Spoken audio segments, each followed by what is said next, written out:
मुल्तान में स्कूल जाने वाली बच्चियों से नाजेबा हरकत करने वाला मुलजिम कानून की गिरफ्त में आ गया। मुलजिम स्कूल जाने वाली बच्चियों से गैर अखलाकी हरकत में मुलव्विस था। CCD के खौफ से भागने की कोशिश में मुलजिम हाथ पांव तुड़वा बैठा।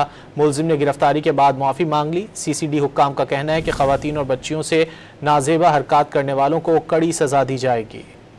मुल्तान में स्कूल जाने वाली बच्चियों से नाजेबा हरकत करने वाला मुलजिम कानून की गिरफ्त में आ गया।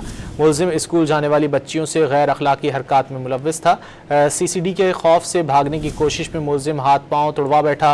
मुलजिम ने गिरफ्तारी के बाद माफ़ी मांग ली। CCD हुक्काम का कहना है कि ख़वातीन और बच्चियों से नाजेबा हरकत करने वालों को कड़ी सज़ा दी जाएगी।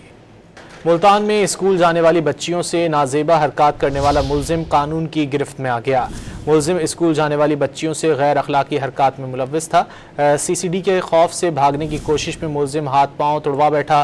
मुलजिम ने गिरफ्तारी के बाद माफ़ी मांग ली। CCD हुक्काम का कहना है कि ख़वातीन और बच्चियों से नाजेबा हरकत करने वालों को कड़ी सज़ा दी जाएगी।